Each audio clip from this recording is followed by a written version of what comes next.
வணக்கம் என் அன்பான வாசகர்களே.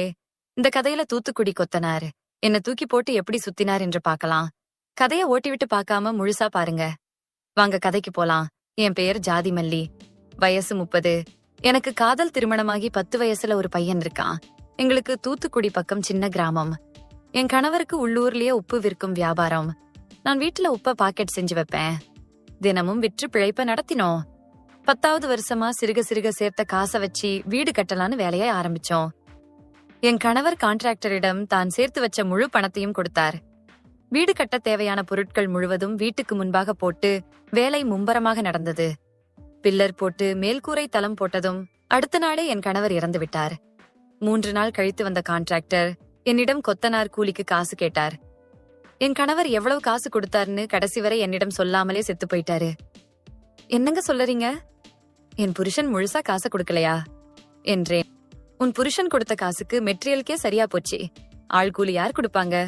இப்போ நீ கொடுத்தாதான் ஆளுங்க வேலைக்கு வருவாங்கன்னு சொன்னாரு. எங்கிட்ட காசு எதுவும் இல்லங்க, எங்கேயாச்சும் வாங்கி கொடுத்துடுறேன்னு சொன்னேன். ஐயோ, அதெல்லாம் முடியாதுமா.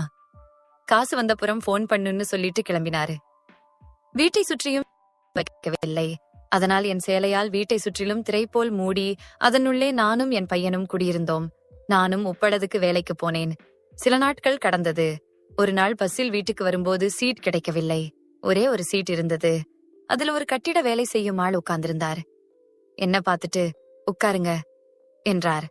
நானும் ரொம்ப தூரம் போகணுமே, கால் வலிக்கும்னு உட்கார்ந்தேன். அன்னைக்கு தெரியாது இவன்தான் நம்ம 2வது புருஷன் என்று. யாரிடமோ போனில் பேசிக் கொண்டிருந்தார் அவரு. நாளைக்கு வேலைக்கு வர முடியாது. சித்தாள் 2 பேரை வச்சு எப்படி வேலையை முடிக்கிறது என்று வாக்குவாதம் செஞ்சுட்டு இருந்தாரு. பேசுறத பார்த்தால் கொத்தனார் போல தெரிஞ்சது. அவர் பேசி முடிச்சதும், ஏங்க நீங்க கொத்தனாரா என்றேன். ஆமாங்க. ஏன் கேக்குறீங்க? உட்கார சங்கடமா இருக்கா என்றான். அதெல்லாம் இல்லங்க, நானே உப்பளத்துலதான் வேலை செஞ்சுட்டு வீட்டுக்கு போயிட்டு இருக்கேன். எங்க வீடு பாதி மட்டும் கட்டி வேலைக்கு ஆள் வராம அப்படியே கிடக்கு. நீங்க வந்து பாத்துட்டு முடிக்க எவ்வளவு காசு ஆகும்னு சொன்னீங்கன்னா மாசா மாசம் சம்பளம் வாங்கி கொஞ்சம் கொஞ்சமா வீட்டை கட்டிக்குவேன் என்றேன். ஏன் உங்க வீட்டுக்காரர் என்ன பண்றாரு என்றார். நான் எல்லாத்தையும் சொன்னேன். சரி, நான் வந்து பாக்குறேன்னு அப்பவே வீட்டுக்கு வந்தாரு. வீட்டை பார்த்துட்டு முடிக்க 1 மாசமாவது ஆகும். சம்பளம் எப்ப வேணாலும் கொடுங்க, நான் இங்கேயே தங்கிக்கிறேன். பகல்ல உங்க கூடயே கிளம்பி வேலைக்கு போயிட்டு சாயங்காலம் உங்க கூடயே வந்துக்கிறேன். கட்டிட வேலையை நம் 3 பேரும் செய்யலாம். நைட்டுல எவ்வளவு நேரம் நம்மளால வேலை செய்ய முடியுமோ அவ்வளோ நேரம் செய்வோம், அப்புறம் தூங்குவோம் என்றார். எனக்கும் வீடு வாசல் எதுவும் இல்ல. நான் எங்க வீட்டை விட்டு வெளியே வந்தே 10 வருஷத்துக்கு மேல ஆகுது. நானும் உங்க கட்டிட வேலை முடியறவரை இங்கேயே இருக்கட்டுமா என்றார்.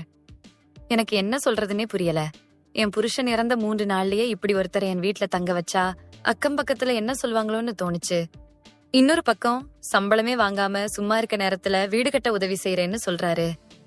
ஊராவது கூந்தலாவது எவன் நமக்கு உதவி செய்வான் இந்த காலத்துல என்று உள்ள கூட்டிட்டு போய் என் பையனிட அறிமுகம் செஞ்சேன். 1 வாரம் வீட்டு வேலை நடந்தது. ஓரளவுக்கு முடிச்சாச்சு. அன்னைக்கு அவர் கொஞ்சம் அதிகமாக தண்ணி போட்டுட்டு வந்திருந்தாரு. என்னங்க இப்படி வந்திருக்கீங்க? இன்னைக்கு வீட்டு வேலை செய்ய முடியாது போலியே. என்ன ஆச்சு என்றேன். கொஞ்சம் உடம்பு வலி, அதான் அதிகமாகிடுச்சு என்றார். உள்ள வந்தவருக்கு சாப்பாடு கொடுத்தேன். சாப்பிட்டு விட்டு அங்கேயே வாந்தி எடுத்தார். கொஞ்சம் மணல் அள்ளி போட்டுட்டு அவரை தூங்க சொன்னேன். எப்பவும் வெளியில் படுக்கும் அவர் இன்று என் பாயிலேயே படுத்தாரு. அவரை எழுப்ப ட்ரை பண்ணேன். ஆனா ஒரு ஆம்பளைய தூக்குற அளவுக்கு எனக்கு பலம் இல்ல. சரி, களைப்புல இருப்பாரு, தூங்கட்டும்னு நானும் பக்கத்துல வெறும் தரையில் படுத்தேன். மணி 12 இருக்கும். வீட்டில் கரண்ட் கட் ஆனது. தூரத்தில் நாய் குலைக்கும் சத்தம் கேட்டது. கூடவே பக்கத்தில் இருக்கும் ஆலமரத்தில் விசில் சத்தம் போல காத்து வீசியது. எனக்கு பேயின்னா பயம். அதுவும் இந்த மாதிரி நாய் கோரசா கத்துனா அவ்வளோதான்.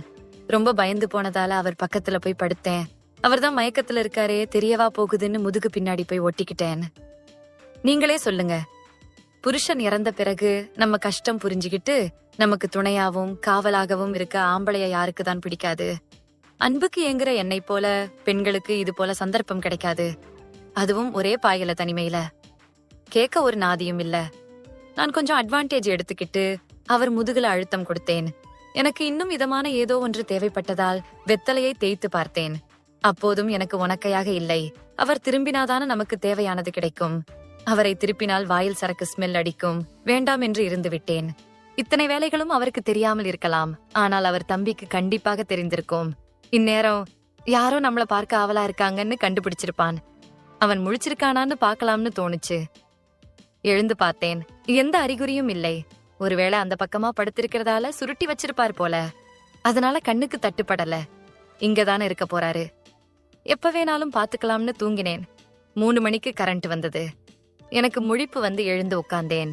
திரும்பி அவரை பார்த்தேன். லுங்கியை எடுத்து முகத்தில் போர்த்தி இருந்தார். அதிகாலை நேரம் என்பதால் இந்த நேரத்தில் எல்லாருக்கும் எப்படி கிண்ணுன்னு இருக்குமோ அப்படியே அவருக்கும் இருந்தது.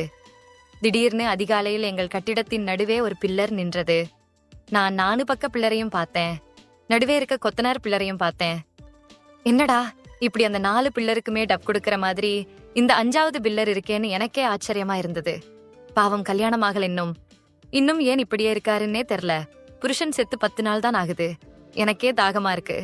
இவரெல்லாம் பாவம். காசா பணமா? வெறும் உடம்பு தானே. மண்ணு திங்க போற உடம்பு இது. இனி என்ன ஆனா என்ன?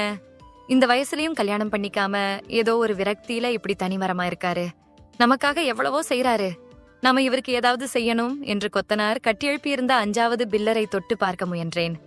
என் கணவர் போட்டோவில் இருக்கும் பூ கீழே விழுந்தது. நான் தள்ளி படுத்தேன். விடியற்காலையில் கொத்தனார் எழுந்தார். எங்க என்னாச்சு? நான் என்ன உங்க கூட படுத்திருக்கேன்? ஏதாவது உங்களை தொந்தரவு பண்ணிட்டேனா என்றார். இல்லங்க, ஒரு பிஞ்சி போன பாயில என் பையன் தூங்குறான். மீதி இருக்கிறதே இந்த ஒரு பாய் தான். அதுலயும் நீங்க படுத்துக்கிட்டீங்க. பாய் இல்லாம படுத்தா கல்லு குத்துது. அதான் என்ன பண்றதுன்னு தெரியாம தான் உங்க பின்னாடியே ஒண்டிக்கிட்டு படுத்து தூங்கிட்டேன் என்றேன். சரிங்க, நான் வெளியே போய் படுத்துக்கிறேன். உங்கள் தொந்தரவு பண்ணதுக்கு மன்னிச்சுக்கோங்க என்றார். காலையில் வழக்கம் போல வேலைக்கு போயிட்டு வரும் வழியில் பூ வாங்கினேன். அவர் என்னை ஆச்சரியமாக பார்த்தார். அன்று இரவு வீட்டுக்கு வந்து சாப்பிட்டு விட்டு கட்டிட வேலை ஆரம்பித்தோம். பேசுவாக்குல, ஏன் இன்னும் கல்யாணம் பண்ணிக்காம இருக்கீங்க? காலாகாலத்துல கல்யாணம் பண்ணிக்கலாம்ல? இல்லன்னா தினமும் உங்களுக்கு தான் கஷ்டம். கடைசி காலத்துல உங்களை பாத்துக்க யாராச்சும் வேண்டாமா என்றேன். எனக்கு ஒரு கஷ்டமும் இல்லங்க, நான் நல்லாத்தான் இருக்கேன் என்று மழுப்பினார். பொய் சொல்லாதீங்க. நேத்து நைட்டு உங்க தீப்பந்தம் எப்படி எரிஞ்சுதுன்னு பார்த்தேன் என்றதும், ஐயையோ சாரிங்க, தெரியாம உள்ளேயே தூங்கிட்டேன். இனிமேல் அப்படி அசிங்கம் பண்ண மாட்டேன் என்றார். அதெல்லாம் ஒண்ணும் இல்லங்க. நான் உங்ககிட்ட ஏன் இன்னும் கல்யாணம் பண்ணிக்கலன்னு கேட்டேன். பதில் சொல்லுங்க என்றேன். அது ஒரு பெரிய கதைங்க. சுருக்கமா சொல்றேன் கேளுங்க. எனக்கு பார்த்த மளிகை கடைக்காரர் பொண்ணு கல்யாணத்துக்கு 3 நாள் முன்னாடி ஓடி போயிருச்சு. இத்தனைக்கும் அந்த பொண்ணு மூஞ்ச கூட பார்க்காம ஓகே சொன்னேன். தூத்துக்குடியிலையா? பொண்ணு எந்த ஊர் என்றேன். அவர் எங்க ஊர் பேரையும் எங்க அப்பா பேரையும் சொன்னாரு. எனக்கு கண்கள் இருட்டியது. அப்ப எனக்கு பார்த்த மாப்பிள்ள நீங்க தானா? எனக்கு கொத்தனார் மாப்பிள்ள வேண்டாம்னு என் மாமா பையன் கூட்டிட்டு இந்த ஊருக்கு வந்துட்டேன். பாவம், உங்களை பத்தி நினைக்கவே இல்ல என்றேன். அவர் என் அருகில் வந்து என் முகத்தை ஆசையாய் பார்த்து சொன்னார். இத்தனை வருஷமா தேடிட்டு இருந்த என் பொக்கிஷம் கடைசியில என் கூடவே பேசிட்டு இருக்கே. உன் முகத்தை பார்க்கத்தான் இத்தனை வருஷமா உசுரோட இருக்கேன். நீ நல்லா வாழ்ந்துட்டு இருப்பன்னு நினைச்சேன். ஆனா இப்படி விதவை கோலத்துல படுக்கப்பாய் கூட இல்லாம கஷ்டப்படுவன்னு நினைச்சு கூட பாக்கல. உனக்காகவே நான் கல்யாணம் பண்ணிக்கல. கடவுளுக்கு தெரியும் போல. நீ இந்த சூழ்நிலையில கஷ்டப்படும் போது உன்னை பார்க்க வச்சு உன் வீட்டுல உன் கூடவே படுக்க வச்சிருக்கு பாரு. இதுதான் விதிங்கிறது என்றார். நான் நிமிர்ந்து என் கணவர் போட்டோவை பார்த்தேன்.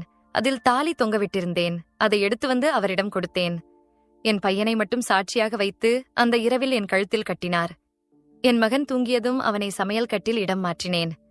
கவரில் வச்சிருந்த பூவை எடுத்து வச்சுக்கிட்டு கிச்சன் சென்று பால் சொம்புடன் திரும்ப வந்து அவரிடம் ஆசீர்வாதம் வாங்கினேன். என் கண்ணீரை துடைத்துவிட்டு என்னை பாயில உட்கார வைத்தார்.